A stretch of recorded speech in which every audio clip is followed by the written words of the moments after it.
अस्सलाम वालेकुम। Welcome to my YouTube channel romantic Urdu novel. कैसे हैं आप सब? उम्मीद है सब खैरियत से होंगे। मैं लाई हूँ आपके लिए आज नावल मेरी रूह में बसा है तू की 5वीं किस्त। नावल शुरू करने से पहले मेरे चैनल को प्लीज़ लाइक कर दें, सब्सक्राइब कर दें और शेयर करना ना भूलें। तो शुरू करते हैं नावल की 5वीं किस्त। सब ख़वातीन और मर्द हज़रात अभी तक ड्राइंग रूम में ही जमा थे। सभी जानना चाहते थे कि आखिर ज़ाकवान जतोई ने इस बदतमीज़ी की अपनी सरदारनी को क्या सज़ा सुनाई है। इन सब में एक शमी बेगम भी थी जो बहुत ज़्यादा परेशान नज़र आ रही थी, जबकि सफ़ीना और बाकी सब उनके इस डर खौफ से हिज़ उठा रही थी। जब इसी लम्हे शबनम भागती हुई नीचे आई थी। ये इतनी परेशानी से नीचे क्यों आ रही है कि सरदार साई ने इस लड़की को हवेली से निकालने का फ़ैसला तो नहीं कर लिया? खोला शबनम का हवास बख्ता अंदर भागते देखते हुए खुश होते हुए बोले, लेकिन अगली लम्हे इसकी खुशी गारत हो चुकी थी जब ज़ाकवान अनायशा को बाहों में उठाए सीढ़ियों से नीचे आ रहा था। सरदार साईं क्या हुआ अनायशा को? शमीम बेगम घबरा कर आगे आई थी, मगर ज़ाकवान में किसी का भी बात कोई भी जवाब दिए बगैर वहाँ से निकल गया था। इसके चेहरे पर गुस्से का शायबा तक नहीं था, सिर्फ फिक्र थी तो अपनी सरदारनी की, जो बात सबको गहरे शौक में मुब्तला कर गई थी। सरदार साईं काफ़ी परेशान लग रहे थे अनायशा की खराब तबीयत को लेकर। लगता है मोहब्बत हो गया उन्हें और बीवी का मुकाम भी दे चुके हैं मेरी पोती को। इन सब के उतरे चेहरे देख शमीम जतोई को तो जैसे मौका मिल गया था उन्हें नीचे दिखाने का। नहीं, ऐसा कभी नहीं हो सकता। वो इसे अपने कमरे का हिस्सेदार तो बना सकते हैं, मगर अपनी बीवी का दर्जा नहीं देंगी। एक भगोड़ी माँ की बेटी पर सरदार से इतनी जल्दी एतबार नहीं कर सकते, और इससे पहले कि ये चालाक माँ की शातिर बेटी कुछ कर पाए, मैं खोला के साथ सरदार साईं की दूसरी शादी करवा दूंगी। इनसे इस मामले में मेरी बात हो चुकी है। बहुत जल्द खोला इस मकाम पर आएगी और तुम्हारी पोती तुम्हारी तरह सवेली का गुमनाम सितारा बनकर रह जाएगी। सफीना बेगम कहाँ किसी के सुनने वालों में से थी। हमेशा की तरह वो शमीम बेगम को वहीं चुप करवा गई थी। सागवान इसे फ्रंट सीट पर बिठाता खुद ड्राइविंग सीट पर आन बैठा था। अनायशा का चेहरा बिल्कुल जर्द पड़ चुका था, जिसका रीज़न दर्द था या कुछ और देखने वाला अंदाज़ा नहीं लगा सकता था। क्या हुआ, तबीयत ज़्यादा ख़राब हो रही है? अनायशा को एकदम आगे की जानिब झुकता देख सागवान ने फिक्रमंदी से पूछा। मुझे वॉमिट हो रही है, प्लीज़ गाड़ी रोके। अनायशा रुहासी आवाज़ में बोलती सागवान को गाड़ी रोकने पर मजबूर कर गई। हवेली के रास्ते से वो लोग काफ़ी आगे निकल आए थे। आसपास का एरिया काफ़ी सुनसान था, यहाँ गाड़ी रोकना खतरे से खाली नहीं था, मगर सागवान जतोई ने अपनी सरदारनी कहने पर यह रिस्क भी ले लिया। इसकी गाड़ी पर रोकने पर वो अनायशा बाहर निकली थी। ज़ाकवान भी गाड़ी से निकल के इसके करीब आया था, लेकिन अभी वो चंद कदमों के फासले पर ही था जब अनायशा चारों जानिब नज़र दौड़ाती मुस्कुराती निगाहों से इसे देखती वापस पलटी थी। एक कदम भी आगे मत बढ़ाएगा सरदार सिंह। अनायशा इसकी दी शाल अपने ऊपर से झटकती नीचे फेंक चुकी थी और अपने पास छुपाई दिलशेर की गन निकालकर ज़ाकवान पर तानी दी। दिलशेर की बेइज्जती के दौरान नज़र बचाकर इसने ये गन टेबल से उठाई थी, जिससे दिलशेर ने बेध्यानी में वहीं छोड़ गया था। ज़ाकवान सर्दो सपाट तासुरात के साथ अपनी जगह पर ही खड़ा इसे घूर रहा था। जो बिल्कुल ठीक ठाक खड़ी थी। इसके चेहरे पर दर्द का नाम निशान तक नहीं था। वो सिर्फ इस एक नाटक किया था हवेली से बाहर आने के लिए। अब वो ज़ाकवान जतोई गाड़ी लेकर यहाँ से फरार होने का इरादा रखती थी। तुम्हें क्या लगता है ज़ाकवान जतोई, मुझे इतने आराम से अपनी गुलामी पर मजबूर कर लोगे और मैं तुम्हारी बांदी बनने के लिए तैयार हो जाऊंगी? तुम्हारी ज़िंदगी की सबसे बड़ी गलतफहमी है। तुम पूरी दुनिया को अपना गुलाम बना लोगे, मगर अनायशा आज़म खान को कभी अपने इशारों पर नहीं चला पाओगे। अनायशा के हर लफ्ज़ से नफरत टपक रही थी, जिसे वो सामने खड़ा सीने पर हाथ बांधे आराम से सुन रहा था। जब इसी लम्हे अनायशा के कानों में गाड़ियों की आवाज़ गूंजी थी। इसने जैसे ही दाएं बाएं देखा, इसके दिल धक से रह गया। वो तो ये बात फरामोश कर गई थी कि इतने बड़े सरदार के गार्ड्स भला कैसे इसे अकेला छोड़ सकते हैं। इसके हथियारों से लेस गार्ड्स गाड़ियों से उतरकर अपनी बंदूकें ताने इसकी जानिब बढ़ रहे थे। बोलो, क्या हुआ? खामोश क्यों हो गई? मैं अपने बारे में तुम्हारे ख्यालात जानने का ख्वाहिशमंद हूँ। ज़कवान इसके चेहरे पर पनपते खौफ के साए देख चुका था। शबीर, इन सबको यहाँ से लेकर जाओ, मुझे कोई एक भी यहाँ इस पास नज़र नहीं आना चाहिए, हुक्म है मेरा। जिससे रुगरदानी करने वाले का अंजाम बहुत दर्दनाक होगा। जागवान ने अपने खास आदमी को फ़ोन करते सब गार्ड्स को वापस जाने का हुक्म दिया था। वो अच्छे से जानता था कि इसके लोग इस पर जान देते थे, इसे यहाँ अकेला नहीं छोड़ सकते थे, इसलिए इसने धमकी देना ज़रूरी समझा था। वो अपनी सरदारनी का ये रूप खुद ही देखना चाहता था। अगले ही लम्हे इसके हुक्म की तामील करते सारे गार्ड्स वहाँ से हट गए थे, जबकि अनायशा मुंह खोले ये सब देख रही थी। क्या ये सरदार सच में साइको है? इसने अपने गार्ड्स को क्यों भेज दिया यहाँ से? अनायशा का दिमाग घूम गया था। तुम कुछ कह रही थी? ज़ाकवान ने इसके गुमसुम अंदाज को देखते इसे वापस होश की दुनिया में पटका था। तुम ये समझ रहे हो कि मैं ये गन वैसे उठा रखी है तुम पर चलाऊंगी नहीं, तो ये तुम्हारी भूल है। अनायशा मस्जिद से खड़े देख हम धमकी अमेज लहजे में बोली थी। अब मैं आपसे किसी भी बात की तवक्को कर सकता हूँ सरदारनी साईं, आप इस बात की फिक्र मत करें। सागवान ने इसे पूरी तसल्ली दी थी, जबकि इसके तंज़ीह लहजे पर अनायशा ने इसकी जानिब देखा था। निगाहों का तसादम हुआ था। इसकी मगनातीसी निगाहों में कुछ ऐसा था जो घबराकर फ़ौरन नज़र चुरा गई थी। इसकी हार्ट बीट अचानक से तेज़ हुई थी। अब मैं आपसे किसी भी बात की तवक्को कर सकता हूँ। तुमने अपने आदमी को वापस क्यों भेजा? क्या करने वाले हो तुम? अनायशा ने मशकूक निगाहों से इसे घूरा था, क्योंकि सरदार ज़ाकवान जतोई को गवारा नहीं है कि इसकी सरदारनी पर हथियार उठाना तो दूर कोई नज़र उठाकर भी देखे। ज़ाकवान की अगली बात पर अनायशा की गन पर गिरफ्त ढील कर रही थी। कुछ फासले पर खड़ा ज़ाकवान जतोई इसके हाथों की कपकपाहट बासानी देख सकता था। तुम जैसे इंसान की किसी भी बात पर मुझे ज़रा भी यकीन नहीं है अब, और ना ही अब मैं मज़ीद एक पल भी तुम्हारे साथ रहना चाहूँगी। तुम्हारी बेहतरी इसी में होगी कि मुझे अब यहाँ से जाने दो, वरना मैं। अनायशा ने इसे धमकी देते गन पर अपनी गिरफ्त मजबूत की थी।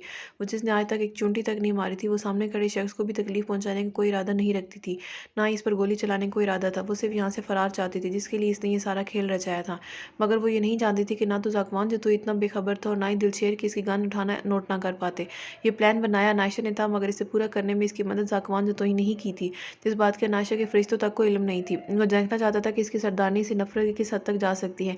मैं आपको सिर्फ एक ही बात हमेशा के लिए असबर करवाना चाहता हूँ सरदारनी साहिबा, कि जब तक मैं नहीं चाहूँगा आप मुझसे दूर नहीं जा सकती। जिस दिन आपकी जानिब से मेरी ज़िद पूरी होगी, अगले ही लम्हे आप मेरे साथ नहीं होंगी। ज़ाकवान धीरे धीरे चलते इसके करीब आ रहा था, जबकि नायशा इसकी बातों के साथ साथ इसके करीब आने पर घबरा गई थी। आप दूर रहें वरना मैं गोली चला दें, मुझे वैसे भी नफ़रतों से लड़ना बहुत पसंद है। ज़ाकवान इसके करीब पहुंचते इसकी कलाई अपनी जानिब खींच चुका था। नायशा ने इसके सीने पर दबाव डालते इसे दूर धकेलना चाहा, जब इस खींचातानी में इसके ट्रिगर पर रखी उंगली दब गई और फायरिंग की आवाज़ ने इसे झंझोड़ कर रख दिया। इसे गोली नहीं लगी थी, वो बिल्कुल ठीक थी। इसने शिद्दत से दुआ की थी ये गोली ज़ाकवान को ना लगी हो, मगर हाथ पर महसूस होती नमी देखकर इसने खौफ से पीली आंखों के साथ ज़ाकवान जुतई को देखा था, जो उसे देख रहा था। इसके चेहरे पर दर्द का नामो निशान नहीं था। नायशा ने इससे फासले पर होते इसके बाजू की जानिब देखा था, जहाँ से बहते खून को देखते वो अगली लम्हे वो अपने आवाज़ खोते ज़ाकवान की बाहों में लहरा गई थी। वो ये बात बर्दाश्त ही नहीं कर पाई थी कि इसके हाथों किसी इंसान का इतना खून बह गया था। महरजान के गांव के रास्ते पर लम्हा बलम्हा गाड़ी को आगे बढ़ते देख जरजान के चेहरे पर आसूदगी भरी मुस्कुराहट फैल गई थी, मगर इस संगदिल शख्स की बेवफाई के जख्म इसकी रूह को ऐसे ही छलनी कर चुके थे, इसका दर्द आंखों के रास्ते वाज़ह दिखाई दे रहा था। सानिया ने इसे घर वालों से इजाज़त ले दी थी। इसकी हालत को देखते किसी ने ज़्यादा एतराज़ नहीं किया था। इसने फ़ौरन पैकिंग की थी और ढलती शाम में वहाँ से निकल आई थी। वो इस वक्त अपनी हवेली के पुराने और सबसे काबिल एतबार ड्राइवर के साथ थी, जिनके साथ हमेशा वो यूनी से आती जाती थी। इस वक्त भी वो गाड़ी की बैक सीट पर बैठी आंखें मूंदे सर सीट की पुश से टिकाए इस शख्स की संगदिली को भुलाने की कोशिश करी, जब वो बार बार अपनी सहरंगेज शख्सियत के साथ इसकी आंखों के पर्दे पर आन ठहरता था। वो अपनी सोचों से जंग लड़ने मसरूफ थे, जब अचानक फायरिंग की आवाज़ से सामती गाड़ी एक झटके से रोड के दरमियान रुकी थी। ररजान ने घबराकर आंखें खोली, इनकी गाड़ी पर फायरिंग हो रही थी। ड्राइवर के बाजू पर गोली लगी थी। चाचा जी आप ठीक हैं? आपको गोली? ररजान मुश्किल ही इतना ही बोली थी, अब इसके बहुत करीब गाड़ी की शीशे पर गोली आने लगी थी। बेटा आप नीचे झुक जाओ, जल्दी करो। ड्राइवर ने दर्द से कराते इसे नीचे झुकने को कहा था। सरजान खौफ से कांपती वहां फौरन नीचे झुकी थी, जब गोली लगने की वजह से चिकनाचूर हुए कांच के टुकड़े इसके बाजू और इसके हाथ और बाजू में। ड्राइवर की तकलीफ़ के ख्याल से सदा की नरम हो और हर एक एहसास करने वाली जरजान फूट फूट कर रो दी थी। बेटी वो लोग करीब आ रहे हैं, चाहे मुझे मार भी दें, मगर आप गाड़ी का दरवाज़ा नहीं खोलेंगी। ड्राइवर को अभी इसकी जान और इज़्ज़त की परवाह थी, मगर इससे पहले वो लोग गाड़ी तक पहुँचते फ़ज़ा में एक बार फिर फायरिंग की आवाज़ गूंज उठी थी। चाचा अब कौन फायरिंग कर रहा है? जरजान की जान हलक में अटक चुकी थी। इस ऐसी सूरत हाल इसके साथ कभी पेश नहीं आई थी। वही जिसकी यहाँ पहुँचने की अभी दुआ कही थी मैंने, जो आपको इन लोगों से की शर से महफूज रखेगा। चाचा ये अल्फाज अदा करते एक जानिब लढ़क गए थे और जरजान ने फटी फटी निगाहों से उन्हें देखा था। इससे पहले कि वो उन्हें पुकारती किसी ने बाहर से इसकी गाड़ी का दरवाज़ा खोल दिया था। जरजान ने फ़ौरन शाल को अपने चेहरे पर मज़ीद अच्छी तरह लपेटते अपने निकाब को ठीक किया था। इसका पूरा वजूद थर थर काँप रहा था। बाहर निकलो। जो आवाज़ जरजान के कानों से टकराई थी वो कितनी लम्बे अपनी जगह से हिल भी नहीं पाई थी। मैंने कहा बाहर निकलो। इसने आगे को झुकते जरजान की कलाई थामी थी, जिसे पूरी कुव्वत से झटकते जरजान इसकी जानिब पलटी थी। खबरदार मिस्टर दिलशेर, मेरे करीब आने की और मुझे छूने की कोशिश भी मत। मैं इन लोगों के हाथों मरना पसंद करूंगी, मगर तुम्हारी मदद किसी कीमत पर नहीं लूंगी। जरजान इसे कठोर बेवफा इंसान को अपने सामने देख गुस्से से पागल होती चिल्लाई थी। बाहर फायरिंग अभी भी हो रही थी। दिलशेर ने एक नज़र बाहर अपने आदमियों को देखा तो जो इन दर्जनों के हिसाब से मौजूद लोगों को जरजान तक पहुंचने से रोकने में हलकान हो रहे थे, और वो अंदर वो जख्मी शेरनी बनी इसे करीब भी आने नहीं दे रही थी। इसने सिर्फ एक लम्हे को सोचा था और अगले ही पल इसकी कलाई दबोच कर इसे एक ही झटके से अपनी जानिब खींचते बाहर निकाल था। छोड़ो मुझे, ये क्या कर रहे हो तुम? जरजान इसकी ज़बरदस्ती पर चिल्ला उठी थी, मगर वो बिना ऐसे कोई जवाब दिए इसकी किसी गुड़िया की तरह उठाकर कंधे पर डालता रोड से उतरकर किसी सुनसान घनी झाड़ियों की जानिब बढ़ गया था। जरजान ने अपने नाखूनों से इसकी गर्दन को जख्मी कर छोड़ा था, मगर वो बिना इसे रोके खामोशी के साथ इसका गुस्सा सहता इसे ऐसे ही उठाए तेज तेज कदमों से चलता खतरे वाली जगह से निकाल ले गया था। अगर वो अकेला होता तो अब तक दुश्मनों के भेजे आदमी को इबरत का निशाना बना चुका होता, लेकिन उन्होंने एक औरत पर बुरी निगाह डालने की कोशिश की थी, मगर वो उन्हें इस हरकत का बहुत अच्छे से जवाब देने का इरादा रखता था। वो झटके से उठती नींद से बेदार हुई थी। क्या हुआ सरदारनी साईं, आप ठीक हैं? इसे देखने के लिए अंदर आती शबनम फ़ौरन करीब आई थी। इतनी ठंड में भी अनायशा का चेहरा पसीने से भीग चुका था। इसके चेहरे पर घबराहट वाज़ेह थी। वो मंज़र इसकी आंखों के सामने से हट ही नहीं रहा था जब इसने ज़ाकवान को गोली मारी थी। वो किधर है? वो ठीक तो है ना? शबनम बुखलाहट से दसी बेड से उठ अनायशा बुखलाहट ज़्यादा सी बेड से उठती शबनम के पास आई। कौन सरदारनी साईं, आप किसकी बात कर रही हैं? शबनम को इसकी बात समझ नहीं आती। वो तुम्हारा सरदार मतलब सरदार साईं वो ठीक है? अनायशा की आंखों से आंसू टूटकर गाल पर फिसला था। इसके लिए एहसास ही बहुत बड़ा था था कि इसकी वजह से किसी इंसान का इतना सारा खून बहा है। इसकी फ़िक्र और आंसू देख के शबनम धीरे से मुस्कुराई थी। जी सरदार साईं तो बिल्कुल ठीक है, वो नीचे जिरगे में बैठे हैं। आपकी तबीयत ठीक नहीं थी, उन्होंने सख्ती से हमें आपका ख्याल रखने को कहा है। शबनम इसे थामकर वापस बेड पर बिठाते अपने मखसूस मुअद्दबाना लहजे में बोली थी, सरदार साईं की तो आपके लिए बहुत फ़िक्र देखी है, मगर मुझे ज़रा इल्म नहीं था कि आप भी सरदार साईं को इतना चाहती हैं। वैसे हमारे सरदार साईं हैं ही इतने अच्छे, इनसे भला कैसे मोहब्बत नहीं हो। जो तो ही खानदान समेत गांव की लड़कियां ऐसी तो पागल नहीं है ना इनके पीछे। शबनम ने मुस्कुराते लहजे में बोलते इसका मूड बहाल करना चाहता, मगर अनायशा की इसकी बातों पर ध्यान दिए बगैर इस अपनी एक टेंशन का शिकार थी। मुझे इसे देखना है। अनायशा एकदम बेड से उठती, सोफे पर रखी सागवान की शाल पूरे इस्तेहकाक से उठाकर अपने गिर लपेटती रूम से निकल गई थी। शबनम भी फौरन इसके पीछे भागी थी। अनायशा को सागवान की सबसे पसंदीदा शाल कंधों के गिर लपेट कर नीचे आता देख ड्राइंग रूम में महफिल सजाए बैठी खवातीन इसकी जानिब मुतवज्जो हुई थी, जो इस सुबह वाले लिबास में सिल्की बाल खुले छोड़े पैरों में खुसे पहने रफ सोले में भी बहुत हसीन लग रही थी। कितनी प्यारी है ना सरदारनी, इन्हें तो मेकअप की भी ज़रूरत ही नहीं पड़ती होगी। गजाला की नज़रें अनायशा की साफ शफाफ स्किन पर पड़ी थी, जो हमेशा गुलाबियाँ छिलकाती नजर आती थी। साथ बैठी बहन की घूरी पर मुश्किल गजाला ने अपनी ज़बान को ब्रेक लगाई थी। क्या हुआ, मेरी पोती ठीक है? शमीम बेगम शबनम के इशारे पर फ़ौरन इसके करीब आते से रोक गई थी, क्योंकि इसके पास एक बार पहले भी वो ये कारनामा सरअंजाम दे चुकी थी। वो मुझे सरदार से इस बहुत ज़रूरी बात करनी है। अनायशा इस वक्त हर हाल में से देखना चाहती थी। सरदार से इस वक्त मसरूफ़ है। शबनम इन तक पैगाम पहुंचा देती है, वो जैसे ही फारिग होंगे आपसे मिल लेंगे। अभी यूँ आपके अंदर जाने पर सरदार से गुस्से होंगे। शमीम बेगम ने बहुत नरमी से समझाया था, जिस पर अनायशा को मजबूरन इनकी बात माननी पड़ी, मगर इसकी नज़रें दरवाजे पर ही टिकी हुई थी। सफ़ीना बेगम के बुलावे पर शमीम बेगम को न चाहते हुए भी इसे लेकर वहाँ सब खवातीन के पास आकर बैठना पड़ा था। वो मौजूद सब ख़वातीन अनायशा को ही घूर रही थीं, जबकि अनायशा की नज़रें बार-बार दरवाज़े पे थीं। आपकी तबीयत कैसी है? ग़ज़ाला ने इससे बात का आगाज़ किया। मैं बिल्कुल ठीक हूँ, अनायशा ने खुश इखलाक़ी से जवाब दिया। सरदार साईं के सामने तबीयत ख़राब करने का नाटक था वो क्या? शहरों में औरतों को ये सब भी सिखाया जाता है क्या? खौला को अनायशा को ज़ाक़वान की बाहों में देख सुबह से जली भुनी बैठी थी। यस, बराबर प्रॉपर ट्रेनिंग करवाई जाती है आपको, अगर वहाँ दाखिला चाहिए तो बताइएगा। अनायशा ने बिना इसकी बातों का बुरा बनाए पुरसताइश लहजे में जवाब दिया था। वो पहली नज़र में ही जान चुकी थी कि हवेली की ख़वातीन इसके आने से बिल्कुल भी खुश नहीं है, मगर इसकी लड़ाई इन ख़वातीन से नहीं, इनके सरदार से थी। इसलिए इसने बिना खौला की बात को अहमियत दिए या इसका बुरा बनाए जवाब दिया था, जो बात खोला को मज़ीद आग लगा गई थी। आपने दिलशेर के साथ अच्छा नहीं किया, वो सरदार साईं बर्दाश्त नहीं। कुलनाज बेगम ने अभी अपने अंदाज की भड़ास निकालनी चाहिए थी, जब इसी लम्हे ज़ाक़वान को वहाँ से अंदर आता देख अनायशा ने बेख्तियार अपनी जगह से उठी थी।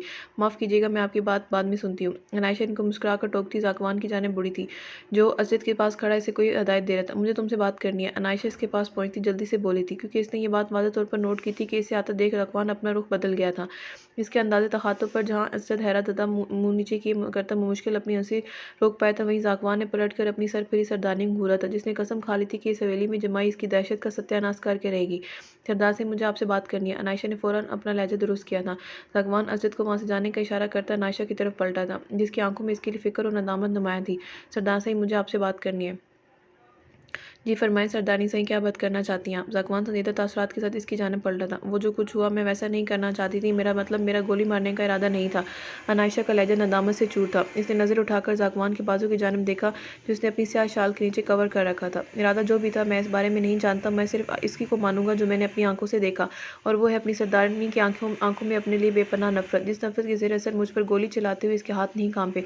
और मैं इस नफरत को दिल से कबूल भी करता हूँ, क्योंकि खान हवेली वालों से ना ही कभी मैंने वफा की उम्मीद रखी और ना ही आगे कभी ऐसी बेवकूफ़ी करने का इरादा है, क्योंकि तुम लोग इस काबिल हो ही नहीं। ज़ाक़वान की आंखों में मौजूद सर तासुर अनायशा का दिल ज़ोर से धड़का गया, मगर वहीं इसके कहे अल्फाज अनायशा को सख्त नागवार गुजरे। मैं खान हवेली वालों से नहीं वाकिफ़, मगर अनायशा आज़म खान अपना हर रिश्ता बहुत वफादारी से निभाती है, चाहे वो मोहब्बत का हो या नफ़रत का। अपनी जी जान लगा देती है, और तुमसे मेरा रिश्ता नफ़रत का है। मुझे खुद पर ज़बरदस्ती करने वाले लोग एक आंख नहीं बाते, और तुम मुझ पर तसल्लुत जमाना चाहते हो, जो मैं कभी नहीं होने दूंगी। तुम बेशक बहुत सारे कबीलों के सरदार होगे, तुम बहुत से लोगों पर अपना हुक्म चलाते होगे, और लोग इसे दिल जान से कबूल भी करते होंगे, मगर मैं अनायशा आज़म खान हूँ, खुद पर किसी की हुक्मरानी कबूल नहीं करूँगी, और अपनी नफ़रत से तुम्हें बुरा हरा कर रहूँगी। अनायशा फिर सीने पर बाजू बांधे इसके बहुत करीब आन खड़ी थी, इसकी आंखों में झांकते मजबूत लहजे में बोली थी, और अगर मोहब्बत बीच में आ गई तो क्या करोगी सरदारनी अनायशा? ज़ाक़वान जतोई, हार मान जाओगी? ज़ाक़वान ने हाथ बढ़ाकर इसके बालों की निकली लिट्टे शाल के अंदर उड़सी थी। दूर बैठी खवातीन ये मंजर देखती जल बुन उठी थी। उन्हें तो यही लग रहा था कि ज़ाक़वान जतोई ने अब तक अनायशा को मुंह तक नहीं लगाया होगा, क्योंकि वो महनाज की बेटी है, मगर सामने का मंजर इन सब की खुशफहमी पर पानी फेर गया। नामुमकिन है, मैं तुमसे नफरत की हदूद तक क्रॉस कर सकती हूँ, मगर मोहब्बत कभी नहीं कर सकती। अनायशा पुरयकीन थी। इतनी बड़ी बातें मत करें सरदारनी, आपको हारता देखना अच्छा नहीं लगेगा मुझे। ज़ाक़वान ज़कवान ने इस पर तंज किया था। इतना ओवर कॉन्फिडेंस भी अच्छा नहीं होता सरदार साईं। मुझे यहाँ की औरतों जैसे समझकर बहुत बड़ी भूल कर जाएंगे, जो आपके ज़रा से दीदार के लिए पीछे चली जा रही हैं। अनायशा का इशारा खोला की जानिब था। सरदार ज़कवान जतोई ने आज तक कभी कोई भूल नहीं की सरदारनी, आपकी ये गलत फहमी में बहुत जल्द ख़त्म हो जाएगी। ज़कवान ज़ुबानी लहजे में जवाब देता वहाँ से वापस पलटा था। जब अनायशा ने आगे होती गैर इरादी अमल के तहत इसका हाथ थाम लिया था। इस नरम मुलायम गिरफ्त पर ज़कवान झटके से पलटा था। इसे अनायशा से ऐसी हरकत की उम्मीद बिल्कुल भी नहीं थी, जबकि वहाँ बैठी खोला अंदर तक जल बुन चुकी थी। सफ़ीना और गुलनाज बेगम तो आंखें फाड़े इस लड़की की जरूरत को देख रही थी। तुम अभी कहीं नहीं जाओगे, अनायशा इसके मखसूस हाकमाना लहजे में कहा था। एक्सक्यूज़ मी, ज़कवान ने सिफाली निगाहों से घूरा था, जो भी कुछ देर पहले अपनी नफरत के इतने ऊंचे झंडे लगाकर अचानक से अपना अंदाज तब्दील कर चुकी थी। तुम्हें गोली लगी है, तुम्हें रूम में जाकर रेस्ट करना होगा। आज के दिन तुम मज़ीद कोई काम नहीं करोगे। अनायशा आंखों में तशवीश भरे लहजे में बोली थी। ज़कवान का सुर्ख सफ़ेद चेहरा इस वक्त जर्द हो चुका था। वो शबनम की ज़बानी इतना तो जान चुकी थी कि ये मौसूफ से दूसरों से ही अपनी बात मनवाना जानते थे, किसी की सुनने या मानने की हिस्स इनमें नहीं थी। और आपको इतनी फ़िक्र किस बात पर हो रही है? ज़कवान ने तंजिया निगाहों से घूरा था। क्योंकि ये गोली मेरे हाथों चली है। अगर तुम मेरी इतनी बड़ी गलती मानकर आला ज़र्फ़ी का मुज़ाहरा कर सकते हो, तो मैं भी तुम्हारी थोड़ी बहुत खिदमत तो कर ही सकती हूँ, क्योंकि एहसान रखना तो अनायशा आज़म खान ने भी नहीं सीखा। वो दोनों ही इस बात को फरामोश कर चुके थे कि ज़कवान का हाथ अभी भी अनायशा के हाथ में है।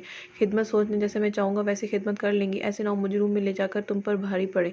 ज़कवान की बात पर अनायशा ने नासमझी से देखा था। क्या मतलब? कोई ऐसा काम नहीं जो मैं ना कर सकूँ? आयशा बिना इसकी बात का मफ़हूम जाने सर फ़ौरन इस बात में हिला गई थी। ज़कवान के चेहरे पर महफूज कुन मुस्कुराहट बिखरी थी।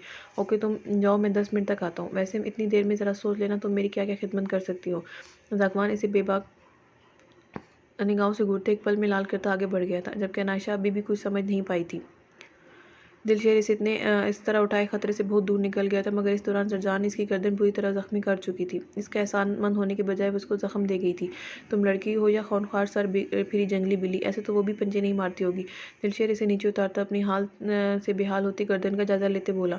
इतनी ठंड में से उठाए वो इतनी देर से मुसलसल भाग रहा था, जो कि आसान बिल्कुल भी नहीं था, मगर सामने खड़ी लड़की का चेहरा बता रहा था कि वो इसकी मदद लेने से बेहतर इन गंडों के हाथों आई मौत को तरजीह देती। वही लड़की हो जिसका मोहब्बत में बेवफाई करके बहुत बुरी तरह से इसका दिल तोड़ा है तुमने, जिसकी ज़िंदगी बर्बाद कर दी तुमने। काश कि मैं तुम्हारी तरह इतनी संगदिल होती कि तुम्हें कभी सच्ची मोहब्बत ना मिलने की बद्दुआ दे पाती।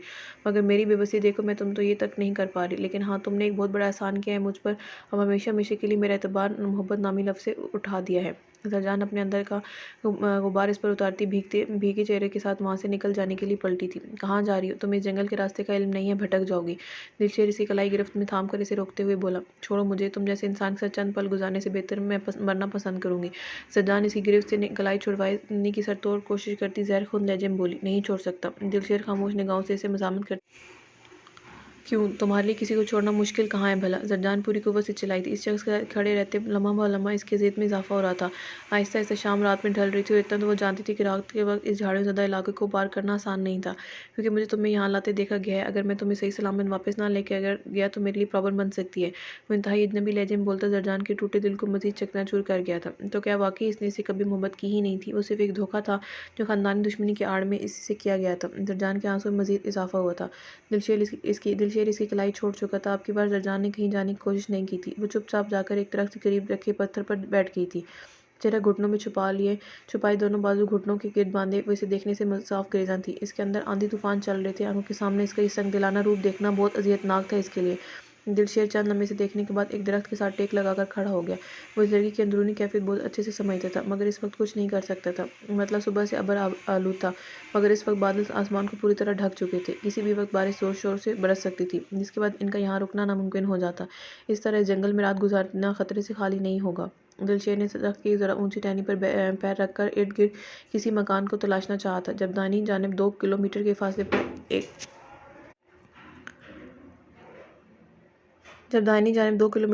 पर इसे एक झोंपड़ी नुमा घर दिखाई दिया था। अगर इसमें पनाह मिल जाती तो इनके लिए गनीमत थी। दिलशेर एक गहरा सांस हवा में खारिज करता सिकुड़ी सिमटी दरख्त से चिपक कर बैठी लड़की की जानिब बढ़ा था, जो फिर पंजे गाड़कर इस पर चिमटने वाली थी, मगर इस वक्त इसे मजबूरन इसे छेड़ना था। ये थे आज की किस्त। उम्मीद है आपको पसंद आई होगी। जल्दी हाजिर होंगी नावल की अगली किस्त के साथ। तब तक के लिए अपना बहुत सारा ख्याल रखिएगा। अल्लाह हाफ़िज़।